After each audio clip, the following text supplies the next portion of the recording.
하나님, 오늘도 새 하루를 주시니 감사드립니다.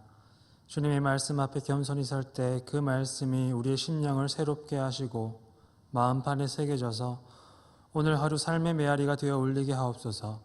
예수님의 이름으로 기도합니다. 아멘. 찬송가 423장입니다. 통일 찬송가는 213장으로 찬양하시겠습니다.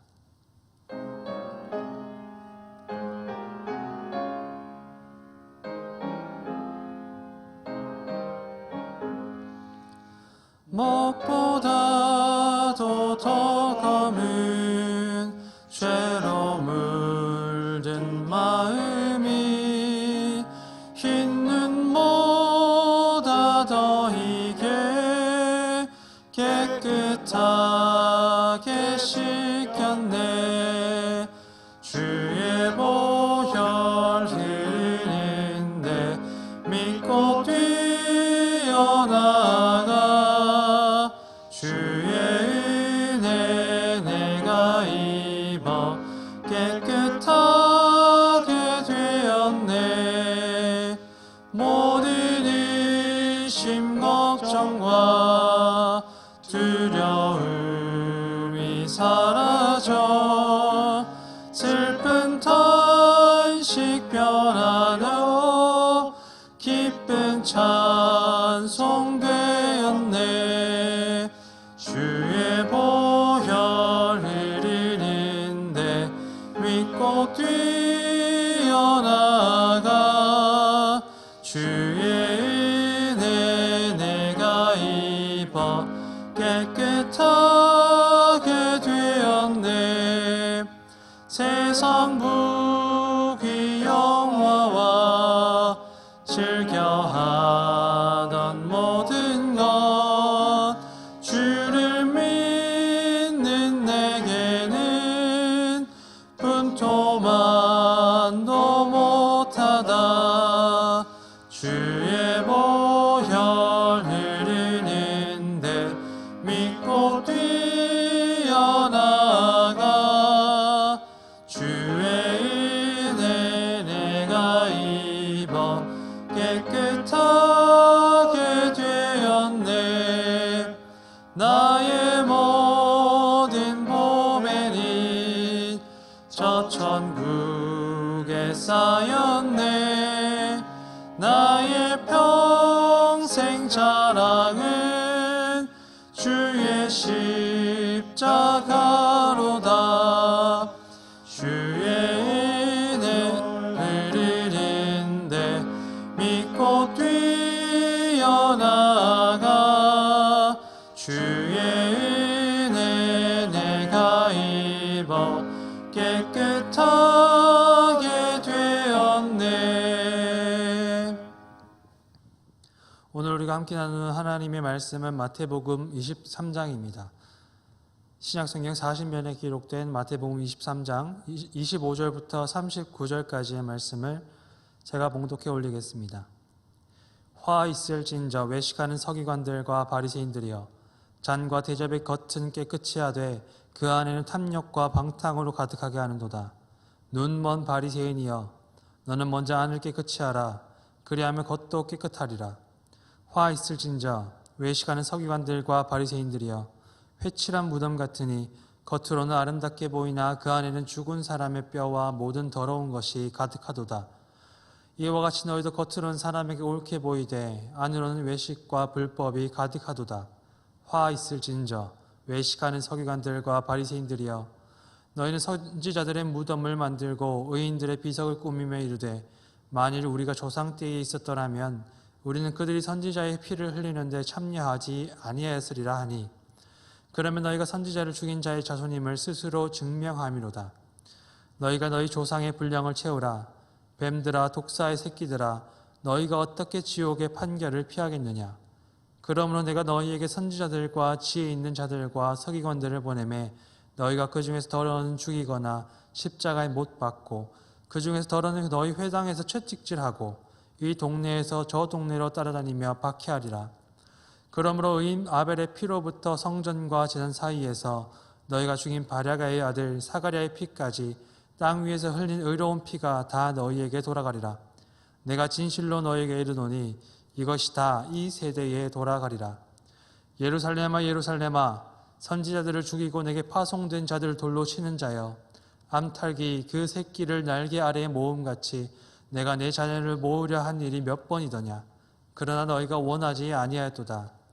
보라, 너희 집이 황폐하며 버려진 바 되리라. 내가 너희에게 이르노니 이제부터 너희는 찬송하리로다. 주의 이름으로 오시는 이여 할 때까지 나를 보지 못하리라 하시니라. 아멘. 십자가로 지상에서의 사역을 마무리하실 예수께서는 예루살렘으로 들어가십니다.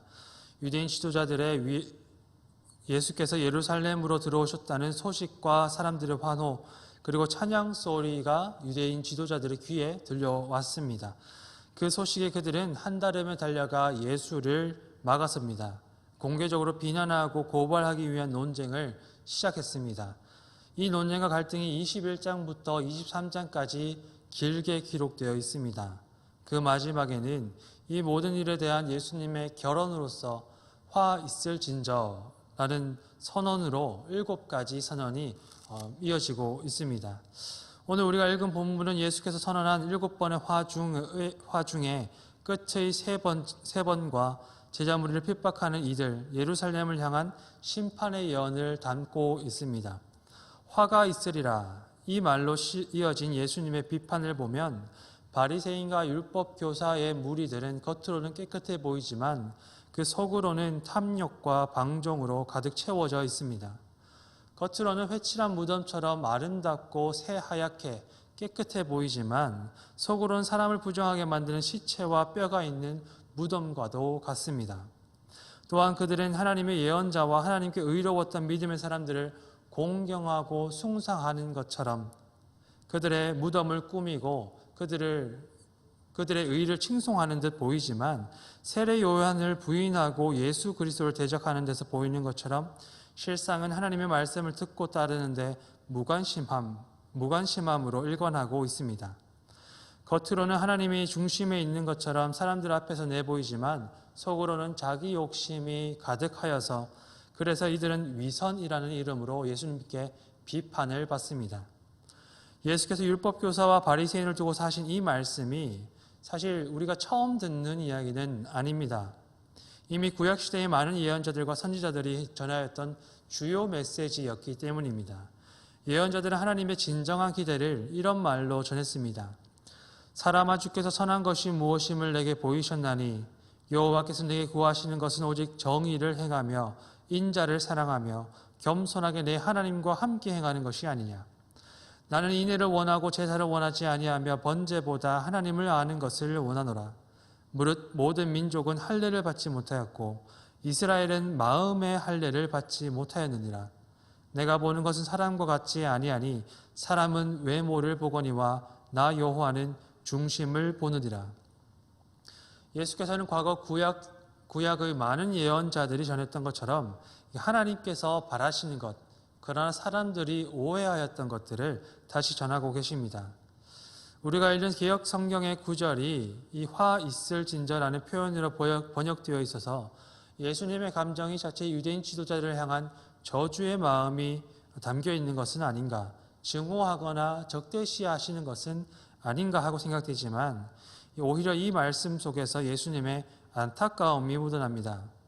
그들은 자신이 뿌린 대로 거둘 열매가 심판임을 깨닫지 못하고 있기 때문입니다. 그래서 어떤 신약성경 번역본은 이 구절을 이렇게 번역합니다. 불행하도다 당신네 율법교사와 바리새 위선자들. 비록 유대인 지도자들이 예수님을 비난하고 죽음에 넘기고자 하였지만 예수님께서는 그들을 미워하지 않으십니다. 요한복음은 예수님을 사랑이라고 표현하고 있으며 마태복음은 그 어느 복음서보다도 예수님께서 먼저 유대인들을 위해서 오셨다고 전해주고 있기 때문입니다. 예수께서는 유대 지도자들이 거두게 될 화, 곧 이 불행을 선언하고 계시지만 이것은 그들을 저주하기 위함이 아니라 옛 예언자들이 언제나 그랬던 것처럼 이제라도 돌아오기를 바라는 마음으로 선언하시는 말씀입니다. 예수를 그리스도를 믿고 따르는 성도들 역시 예수님과 같은 상황에 처할 때가 있습니다. 갈등과 다툼을 겪을 때면 우리는 예수님께서 우리를 대신하여서 혼쭐 내주시기를 내심 기도할 때가 있습니다. 그러나 예수께서는 그 뒤를 따르는 교회의 본이 되어주십니다. 자신을 죽음에 내어 넘기고자 하였던 사람들까지도 하나님의 마음으로 대하셨던 예수님은 우리가 어떤 길을 걷고 있는지, 또한 우리가 어떤 길을 걸어야 하는지 말씀하여 주고 계십니다. 우리의 마음이 상하고 다칠 때라도 하나님의 뜻이 우리의 갈등과 다툼의 상황 가운데 이루어지기를 기도하며 우리는 한결같은 마음으로 이 걸음을 이어나가야 하겠습니다. 우리가 이 본문 속에서 한 가지 더 주목할 것이 있다면 예수께서 이 말씀을 누구에게 전하고 계시는가 하는 것입니다. 예수께서는 율법교사와 바리새인의 회개를 촉구하면서 말씀하고 계시지만 정작 이 말씀은 율법교사와 바리새인만을 위한 말씀은 아닙니다. 이곳에서 율법교사와 바리새인들이 신랄하게 비판받고 있으나 또한 예수께서는 그들을 선생이라고 평가하십니다. 특히 산상수훈을 시작하는 마태복음 5장에서는 예수님을 통해 세워질 새로운 하나님의 백성들, 그 산에 예수님의 말씀을 듣기에 모여든 무리들과 제자들을 향해서, 나아가 교회를 향해서 이렇게 말씀하십니다. 내가 너희에게 이르노니 너희 의가 서기관과 바리새인보다 낫지 못하면 결단코 천국에 들어가지 못하리라. 우리는 서기관과 바리새인들을 예수님께서 긍정적으로 평가하셨다는 것이 선뜻 납득하기가 어렵지만 예수께서는 그들의 의를 본받을 만하다고 말씀하십니다. 그들의 가르침이 항상 옳은 것은 아니고 행실은 또한 본받지 말아야 한다고 하시지만 한편으로 의를 쫓는 그들의 열심만큼은 제자들이 보고 배울 바라고 말씀하셨습니다. 유대인의 지도자들, 서기관과 바리새인 율법교사는 예수님께 있어서 예수님의 지자들, 곧 교회를 위한 좋은 교사가 됩니다.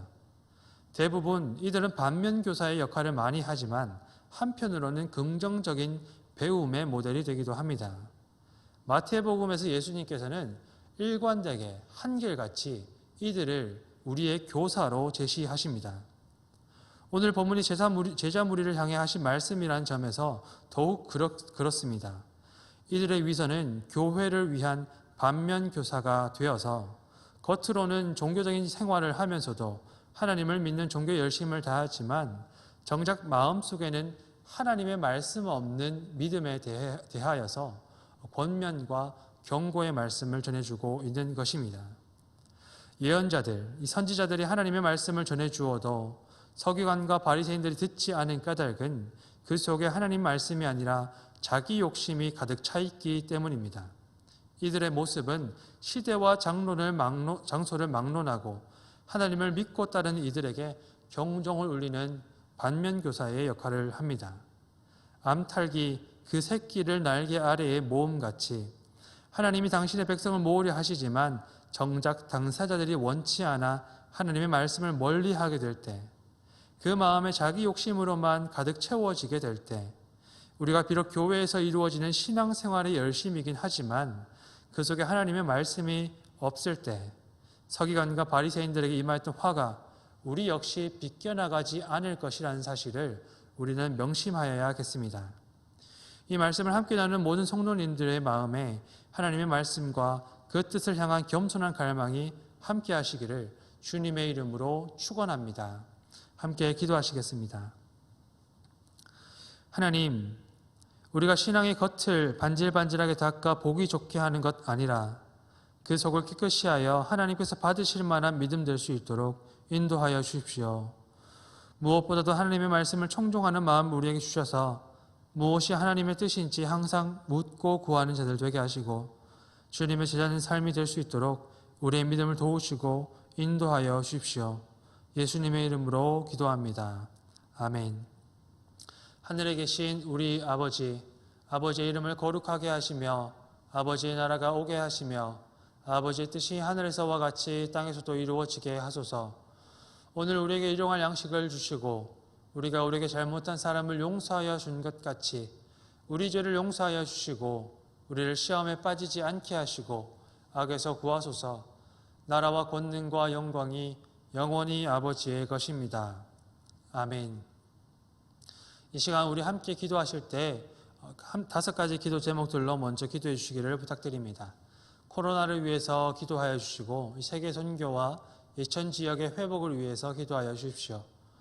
우리 주변의 환우들과 어려움 당한 교우들을 위해서 중보 기도하여 주시고 교회의 회복, 예배의 회복, 또 모임의 회복이 이루어질 수 있도록 교우들의 삶의 회복이 이루어질 수 있도록 하나 같은 마음으로 기도해 주시기를 부탁드립니다. 함께 기도하시겠습니다.